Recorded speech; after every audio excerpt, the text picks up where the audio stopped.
علامہ صاحب کے بھی خطوط موجود ہیں کہ علامہ صاحب کو جب بتایا گیا کہ ہم جی آپ کا پاکستان بنا رہے ہیں، تو علامہ صاحب نے بھی اس طرح کے ریکارڈ پہ خطوط موجود ہیں کہ جی یہ پاکستان تو وہ پاکستان نہیں ہے۔ بہرحال وہ پاکستان بن گیا تو طاقت کے جو سرچشمے تھے وہ اکٹھے ہونے شروع ہو گئے، ان کی نیٹ ورکنگ ہوگی۔ کمزور کا کیا کام ہے کہ وہ حکمران بنے؟ کوئی نظام ایسا وضع ہوا ہی نہیں۔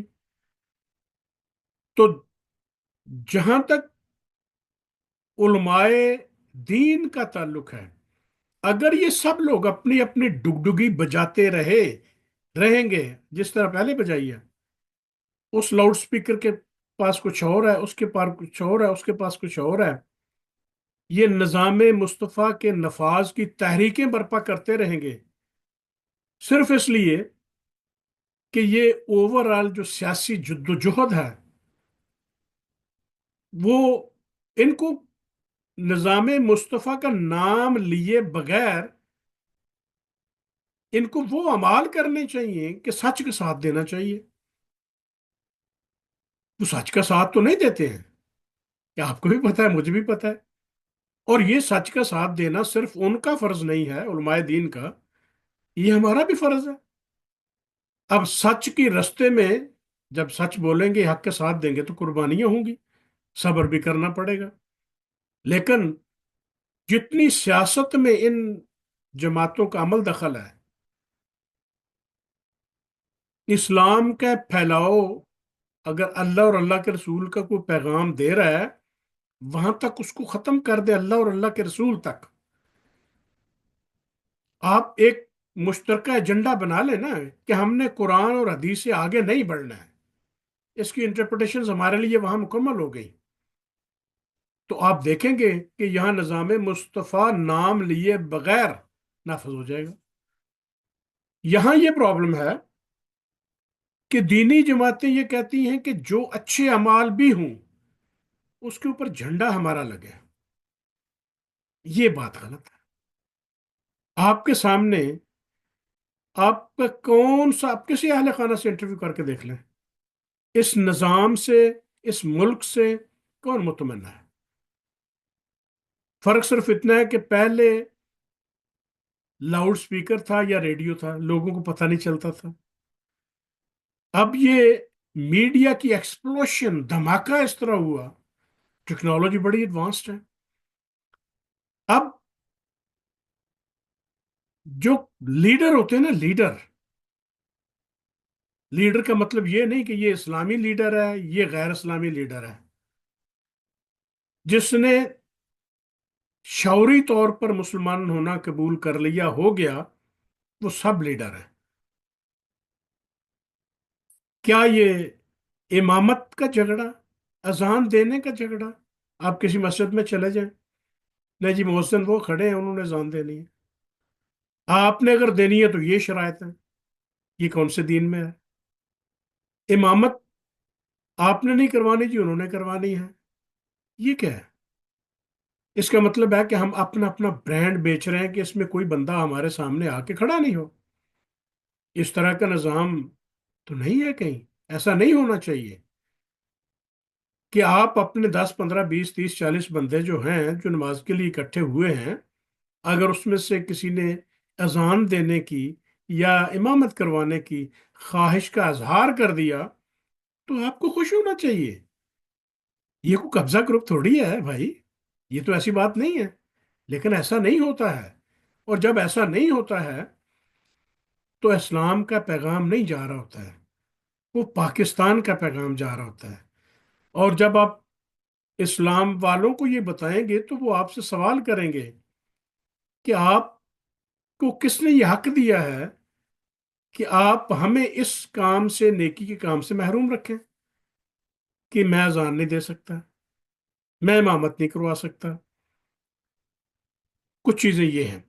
اب جہاں تک پاکستان کے مخصوص حالات کو آپ دیکھتے ہیں، ایک ہوتا ہے لفظ تھریشولڈ کہتے ہیں، بہترین لیڈر تو وہ ہوگا جو اختلافات برداشت کرنے تان و تشنیع برداشت کرنے، اپنی ملامت برداشت کرنے میں